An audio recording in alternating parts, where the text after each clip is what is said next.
Saudari-saudaraku terkasih dalam Tuhan Yesus Kristus, selamat pagi dan berkah dalam. Kita bertemu kembali dalam renungan harian kita, Rabu 31 Agustus 2022, penghujung bulan Agustus ini. Bacaan sebagai bahan permenungan dikutip dari 1 Korintus bab 3 ayat 1-9, di mana Paulus mengingatkan kembali kepada orang-orang Korintus bahwa mereka masih terjebak dalam manusia duniawi, karena mereka masih mengatakan, "Aku golongan Paulus, aku golongan Apolos." Dan Paulus menegaskan, siapakah Apolos? Siapakah Paulus? Mereka adalah pelayan-pelayan Tuhan yang membawa kepada iman. Paulus yang menanam, Apolos yang menyiram, Allah yang memberikan pertumbuhan. Dan umat adalah ladang Allah dan bangunannya. Sedangkan pada bacaan Injil, Yesus menyembuhkan mertua Simon Petrus dan juga orang-orang lain yang dibawa kepadanya. Namun ia akhirnya menegaskan bahwa ke kota-kota lain aku harus mewartakan Injil Kerajaan Allah. Karena untuk itulah aku diutus. Karena orang-orang waktu itu menahan Yesus agar tidak pergi dan meninggalkan mereka. Saudari-saudaraku terkasih dalam Kristus, inti kedua bacaan pada hari ini masih melanjutkan pembicaraan kemarin mengenai manusia duniawi dan manusia rohani. Paulus mengkritik orang-orang Korintus yang meskipun sudah beriman kepada Kristus, masih hidup dalam manusia duniawi. Karena mereka masih nampak bagaimana mengklaim kelompok mereka lebih hebat dari yang lain. Aku golongan Apolos, aku golongan Paulus. Di tempat lain mengatakan aku golongan Petrus, aku golongan Kristus. Dengan mengklaim masing-masing kelompok, berarti mereka masih berpikir kotak-kotak, berpikir hanya untuk kepentingan kelompok dan golongannya. Sehingga kita diajak refleksi lewat bacaan yang pertama ini, bagaimana aku. Paulus ingin membuka cakrawala bagi semua. Baik itu golongan-golongan manapun, tidak ada gunanya kalau tidak ditumbuhkan oleh Allah. Maka kita tidak boleh memandang seorang lebih dari yang lain, tetapi kita saling bekerja sama, membantu, berkolaborasi untuk menghadirkan kerajaan Allah. Seringkali kita masih mendengar, legioku lebih baik dari itu, kelompok karismatiku lebih baik dari itu, kelompok ini baik. Semuanya sama. Kita kembali kepada pengalaman Paulus. Banyak anggota, tapi satu roh, satu tubuh, yakni Yesus Kristus. Kalau kita masih menyombongkan diri, kelompok kita masing-masing, berarti kita masih hidup dalam manusia duniawi. Demikian pula pada bacaan Injil, kita melihat bagaimana orang-orang waktu itu yang Yesus membawa banyak mujizat, penyembuhan, pengusiran setan dan macam-macam. Orang egois. Yesus jangan tinggalkan kami, tinggallah di kota kami. Tapi Yesus mengatakan, sebagai manusia rohani, ke kota-kota lain pun aku harus mewartakan Injil Kerajaan Allah. Seringkali pengalaman orang-orang waktu itu menjadi pengalaman kita. Ketika kita mendapatkan rahmat, paroki kita mendapatkan banyak kemudahan, kita merasa paling hebat dan meminta jangan Allah meninggalkan kita, ataupun jangan sampai kita menguasai tempat, kota atau paroki. Karena ke tempat lain pun kerajaan Allah harus diwartakan. Seringkali kita egois. Orang yang berpotensi di lingkungan kita jangan sampai dipakai oleh orang lain. Kesempatan di paroki kita ada pergantian dewan paroki, dewan pastoral paroki maupun prodiakon. Relakah orang baik di lingkungan kita berikan kepada paroki untuk berkiprah sebagai dewan pastoral paroki, berkiprah sebagai prodiakon dan sebagainya. Kalau kita masih seperti orang-orang zaman Yesus yang melanjut pergi dari kota itu, kita masih berpikir secara duniawi. Maka umat paroki Kudus yang berbahagia, yang saya kasihi, mungkin baik kita renungkan kedua teks ini untuk bahan kita dalam rangka mengusulkan calon-calon anggota Dewan Pastoral Harian Paroki. Kita angkat orang-orang ini untuk disumbangkan kepada level yang lebih luas, lebih tinggi. Jangan kita miliki sendiri. Potensi harus kita berikan kepada yang lebih besar, sehingga kerajaan Allah semakin dimuliakan. Saya berharap umat lingkungan mampu memberikan yang terbaik untuk paroki ini.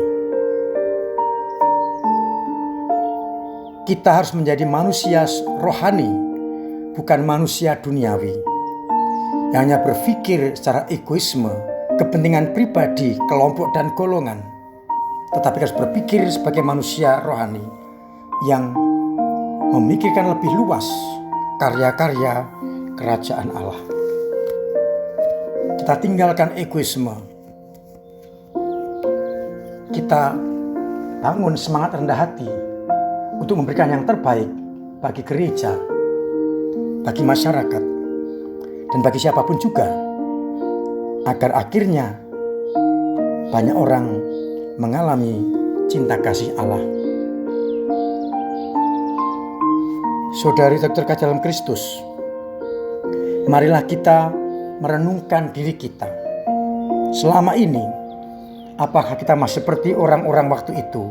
Aku golongan ini, aku golongan itu, kelompokku lebih baik, lebih hebat, dan sebagainya. Tapi kita rendah hati.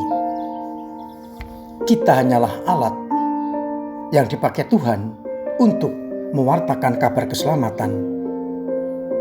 Biarlah Allah yang bekerja atas hidup kita, sehingga akhirnya kita semua boleh mewartakan kerajaan Allah.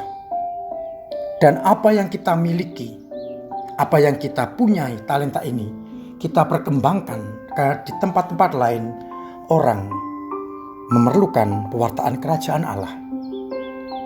Yang terbaik dari lingkungan kita persembahkan kepada Allah lewat gereja paroki, agar akhirnya paroki lebih bisa berkembang dengan baik, karena talenta dari lingkungan wilayah dipersembahkan untuk gereja. Mari bersama-sama kita sadari itu. Kita mau rahmat Allah, diberi semangat rendah hati, semangat untuk mewartakan kerajaan Allah kepada siapapun juga.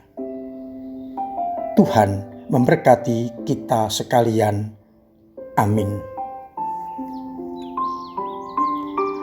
Marilah kita berdoa. Bapa yang penuh kasih, kami bersyukur atas peringatan-Mu lewat kedua bacaan yang kami dengarkan pada hari ini. Kami bukanlah golongan siapa-siapa.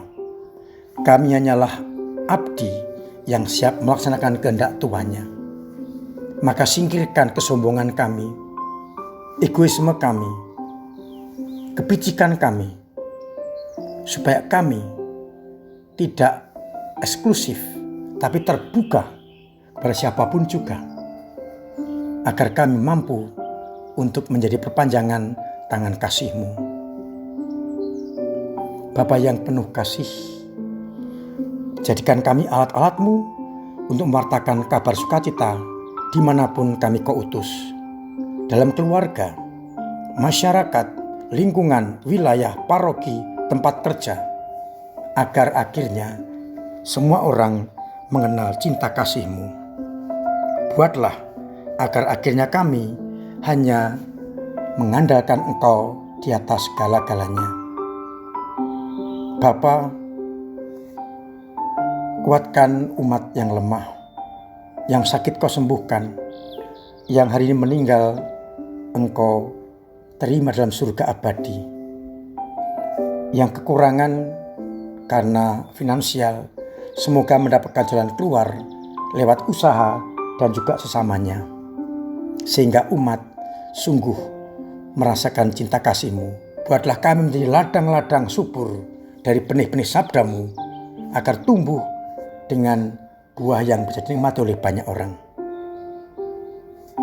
Bapa yang penuh kasih, kami masih berdoa untuk Nawanto yang sedang sakit.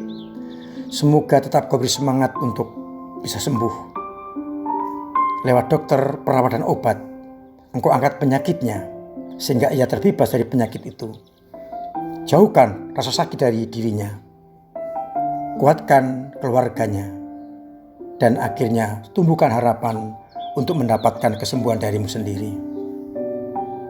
Akhirnya Bapa, semoga Engkau berkenan memberkati kami semua, Bapa dan Putra dan Roh Kudus. Amin. Saudari-saudaraku terkasih dalam Kristus, tetap saya ingatkan agar menjaga protokol kesehatan,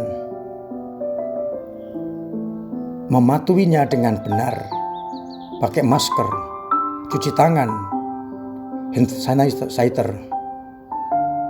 jaga jarak, dan hindari perkerumunan, agar kita tetap bebas dari corona. Perkuat imun, vaksinasi ketiga atau booster, agar kita benar-benar hidup dalam kesehatan yang kuat. Tanggal 8 September adalah ulang tahun paroki kita yang ke-83, dan juga bertepatan dengan penerima sakramen penguatan oleh Bapak Uskup kita. Maka saya undang umat untuk hadir dalam peran Ekaristi itu, sehingga kita bisa mendukung para Krismawan-Krismawati, sekaligus kita mensyukuri ulang tahun gereja kita ini.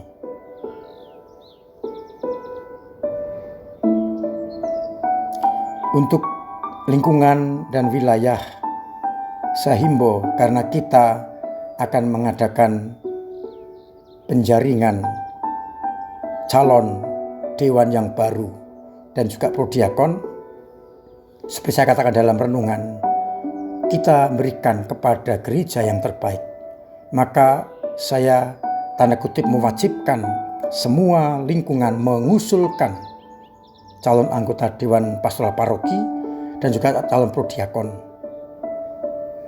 Semoga dengan demikian kita tidak egois. Kita semakin terbuka kepada yang lain. Mulai besok per 1 September beberapa hal yang baru akan kita mulai. Jumat pertama pagi tetap akan ada adorasi, karena itu inti Jumat pertama. Dan Jumat pertama akan kita edarkan kolekte seperti sebelum pandemi yang diperuntukkan untuk dana miskin. Pagi dan sore, kotak kolekte mulai diedarkan, termasuk nanti mingguan akan diedarkan. Mingguan kita mulai dengan Mars Paroki Kudus sebelum Ekaristi agar kita terbiasa bangga memiliki Mars dengan menyanyikan Mars Paroki itu. Semoga dengan demikian kita semakin mampu untuk mencintai, menghidupi paroki yang tercinta ini. Ada berita duka, tetapi belum lengkap namanya siapa. Tadi pagi saya mau minyak suci, tetapi sebelum saya berangkat sudah dikabari meninggal. Mengenai acara pemakaman dan lain-lain masih menunggu. Kita doakan saja, nanti kabar akan dikirim lewat grup-grup yang ada. Akhirnya saya mengucapkan kepada semua saja, salam sehat, selamat pagi, selamat merenungkan, Tuhan memberkati.